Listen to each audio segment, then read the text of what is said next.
Bonsoir à tous et bienvenue sur Balopi. Je suis ravi de vous retrouver pour une toute nouvelle vidéo. Une vidéo analyse sur la liste de Didier Deschamps pour l'Euro 2024. Il est annoncé ce soir au journal de TF1 de Gilles Boulot et on va en parler de cette liste de 25 joueurs retenus donc par Didier Deschamps. On va se poser tranquillement. Si cette vidéo vous plaît, n'hésitez pas à mettre un like, à vous abonner, à partager à tous les passionnés de foot autour de vous.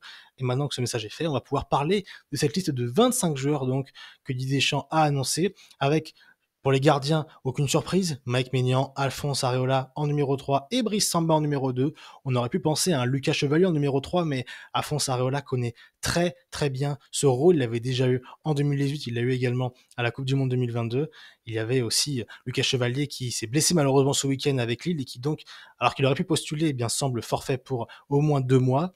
Du côté des défenseurs, aucune réelle surprise, si ce n'est, et ça se murmurait depuis quelques jours, Ferland Mendy qui a bien été appelé par Didier Deschamps comme deuxième latéral derrière Théo Hernandez. Ça récompense Ferland Mendy une très très bonne saison avec le Real Madrid qui est champion d'Espagne et qualifié pour la finale de Ligue des Champions, avec un Ferland Mendy qui a énormément joué et qui surtout est devenu une certaine sécurité défensive pour le Real Madrid. Ça fait longtemps qu'il n'avait pas été appelé par Didier Deschamps, il me semble que c'était en 2022, mais il a montré cette saison qu'il avait une capacité de résilience et ça lui récompense puisqu'il est appelé par Didier Deschamps. Ailleurs, pas de réelle surprise. Klose est bien là, malgré des performances vraiment très compliquées avec l'Olympique de Marseille, à l'image d'ailleurs de l'équipe en général lors de cette fin de saison. Il avait en plus connu cet épisode compliqué avec Mehdi Benassia à l'hiver, mais Didier Deschamps lui fait confiance malgré tout, avec également Benjamin Pavard, Ibrahima Konaté, Dayot Upamecano qui sont bien là, même si ces joueurs, Upamecano et Konaté, connaissent des saisons très compliquées. Upamecano est aujourd'hui remplaçant avec le Bayern de Munich. On lui préfère Eric Dier, un milieu de terrain de métier. Et Ibrahima Konaté a connu des blessures et surtout, aujourd'hui, est remplaçant. On lui préfère le jeune Konsa du côté de Liverpool. Donc deux défenseurs centraux qui arrivent, on va dire, avec un manque de confiance, mais qui en équipe de France ont une relation depuis cette Coupe du Monde 2022 où ils ont été tous les deux titulaires et on sent qu'il y a une certaine confiance en équipe de France et même dans le pire des cas on a en troisième défense centrale eh bien William Saliba, le meilleur défenseur central de Première Ligue cette saison qui, on le sait dans l'esprit de Deschamps, il l'avait évoqué lors du dernier rassemblement, eh bien, n'est clairement pas dans les premiers noms auxquels il pense lorsqu'il fait un 11 titulaire. Mais avec les matchs amicaux, où l'équipe de France va affronter et le Luxembourg et le Canada, William Saliba peut gratter quelques minutes et gratter des points auprès du Didier Deschamps pour pourquoi pas, au fur et à mesure de la compétition et des adversaires, eh bien, devenir un titulaire dans cette charnière centrale. Voilà un petit peu en gros pour la défense. Et pour le milieu de terrain, c'est là où il y a la grosse surprise de cette liste. C'est N'Golo Kanté qui est de retour en équipe de France. Il n'était pas appelé depuis 2022. Il n'avait pas été appelé pour la Coupe du Monde 2022 en raison d'une blessure. Et il est bel et bien de retour. Il avait connu une saison 2022-2023 très compliquée avec Chelsea où il avait été énormément blessé, une saison quasi blanche pour lui, avant de partir en 2023 à Al Ittihad en Arabie Saoudite. Mais Didier Deschamps l'avait annoncé au mois de septembre, lorsqu'on lui avait demandé si des joueurs qui partent en Arabie Saoudite, eh bien, ont un destin en équipe de France ou simplement qui est fini. Et il avait dit que si un joueur est performant en Arabie Saoudite, bien que ce soit un championnat, on va dire, qui n'est pas un championnat majeur, eh bien, s'il est bon, il serait observé et il pourrait être appelé en équipe de France. Et bien, c'est le cas puisque N'Golo Kanté a été rappelé. Didier Deschamps s'est justifié en disant que cette année, il avait joué énormément de matchs, il avait retrouvé son niveau et que l'équipe de France ne peut être que plus forte avec N'Golo Kanté dans l'équipe.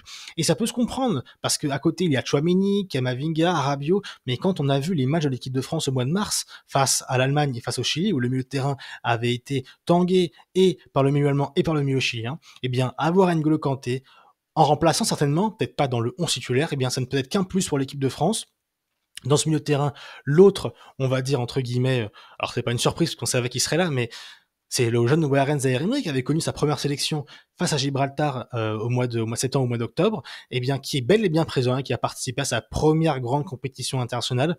Même s'il y a des doutes autour de Warren Zaïre-Emery, il y en a plusieurs. D'abord, il y a cette fin de saison qui est très compliquée, où on sent qu'il pêche physiquement. Il n'a jamais vraiment réussi à revenir de sa blessure avec l'équipe de France. Il y a une deuxième partie de saison compliquée, les matchs contre Dortmund, les matchs en championnat où on sent qu'il est beaucoup plus emprunté physiquement et beaucoup moins juste techniquement, avec également cette éventualité de faire le doublé cet été, à la fois l'Euro et à la fois les Olympiques. On n'a pas envie du côté du Paris Saint-Germain et certainement du côté du joueur de vivre une pédrie en 2021 où le joueur espagnol avait joué près de 70 matchs avec les Olympiques, l'Euro et la saison avec le Barça et après avait connu de nombreuses blessures. En tout cas, Warren Zaïre-Emery est appelé et pourra rendre de fiers services à l'équipe de France s'il est amené à jouer. On sait que c'est un joueur plein d'avenir et qui surtout joue avec une telle aisance à seulement 18 ans. C'est dire si le vivier français est très très bon. Mais donc forcément, cette place prise par N'Golo Kanté et par Warren Zaïre-Emery font des déçus. On pense à Matteo Guendouzi, on pense à Jordan Verretou, qui étaient des joueurs qui auraient pu postuler à cette place de milieu de terrain. Mais c'est N'Golo Kanté qui va amener de l'expérience, lui qui est un des rares escapés avec Mbappé, avec Griezmann, avec Giroud, un des rares escapés de la Coupe du Monde 2018 où la France avait remporté le titre suprême en Russie. C'est important aussi dans un esprit groupe d'avoir des joueurs qui ont gagné pour pouvoir permettre à un groupe dont la plupart a perdu en 2022, eh bien de se mettre en mode victoire pour cet Euro, qui est le seul titre, je le rappelle, qui manque à Didier Deschamps en tant que sélectionneur après la finale perdue en 2016. Et du côté de l'attaque, aucune réelle surprise non plus. On a bien Kylian Mbappé, Ousmane Dembélé, Marcus Thuram. Il y a Bradley Barcola qui est là. Le bruit se murmurait depuis quelques temps. Bradley Barcola serait appelé par Didier Deschamps. Ça récompense une très bonne deuxième partie de saison. Son match contre Lyon, son match encore hier contre Nice, où il a mis un but et une passe décisive, il a permis au PSG de s'imposer 2-1, sa double performance contre le FC Barcelone. C'est logique que Bradley Barcola soit appelé, mais il y avait 25 joueurs qui ont été appelés, Deschamps aurait pu en appeler 26, et ça peut faire peut-être des déçus. On pense notamment à Alexandre Lacazette, même si on sait Didier Deschamps a beaucoup de mal à appeler Alexandre Lacazette, certainement pour un comportement qu'il aurait eu lors de la tournée au Brésil en 2013, au tout début du mandat de Didier Deschamps. Il le fait payer Alexandre Lacazette depuis, malgré une très bonne saison avec encore plus de 20 buts inscrits, toutes compétitions confondues. Ce ne sera pas pour cette fois. On aurait pu également penser à l'éventualité Michael Olise, qui réalise une très bonne fin de saison avec Crystal Palace. Là aussi, Didier Deschamps a préféré mettre un pas de côté. On pense également à Moussa Diaby, qui avait été appelé en mars. Et il y a toujours c'est un petit peu comme Bouba Camara avec l'équipe de France avant la Coupe du Monde. On appelle toujours un joueur en renfort pour faire le nombre, mais 2 mois après, lorsqu'il s'agit de faire une liste pour une compétition officielle, il n'est pas appelé. Et c'est le cas de Moussa Diaby qui pourtant faisait une bonne fin de saison avec Aston Villa. Il peut lui aussi se sentir lésé. Mais en tout cas, Didier Deschamps a fait une liste de 25. Kolo Muani également est un débat. Est-ce que Kolo Muani, au vu de sa saison, mérite d'être dans les 25? Il a une saison très compliquée, très peu de statistiques, des entrées en jeu avec le PSG, pauvre techniquement, pauvre aussi dans le lien qu'il peut avoir avec ses coéquipiers, mais il a vécu la Coupe du Monde, il est là depuis également la Coupe du Monde à tous les rassemblements, il joue. On se souvient de ce bon match contre les Pays-Bas en mars, juste après la Coupe du Monde, où il avait été plutôt bon en titulaire, il me semble. Donc, voilà, toujours l'esprit de groupe qui est privilégié par Guy Deschamps et avec une surprise, mais qui est une surprise où c'est un cadre qui arrive, ce n'est pas un joueur sorti de nulle part comme Michael Olise, bien qu'on le sait, il fait une très bonne saison avec Crystal Palace. Didier Deschamps a besoin de certitude avant de rentrer dans une compétition officielle, puisque Didier Deschamps veut gagner à chaque compétition. Et il a un groupe de 25 qui est là pour gagner. Alors, ce groupe de 25 pourra être changé, puisqu'on le sait, il y a des joueurs comme Tchouaméni, Coman également qui a été appelé, mais qui sont actuellement blessés et qui pourraient ne pas être prêts, même si Didier Deschamps l'a dit en conférence de presse, ils seront prêts selon lui pour l'Euro, mais il a jusqu'au 7 juin pour modifier la liste définitive et jusqu'au 15 juin ou 16 juin, la veille du match face à l'Autriche, pour pouvoir remplacer un éventuel blessé. Donc, il y a encore de longues péripéties avec cette liste. Les matchs amicaux, également, on sait qu'il y a des blessures à l'entraînement. On pense à Nkunku qui s'est blessé à l'entraînement avant la Coupe du Monde 2022. Donc cette liste est loin des définitifs, il peut y avoir encore quelques changements. On suivra ça avec attention. En tout cas, on a hâte que l'Euro commence. C'est dans un mois tout pile. On en parlera de l'Euro sur la chaîne avec des previews.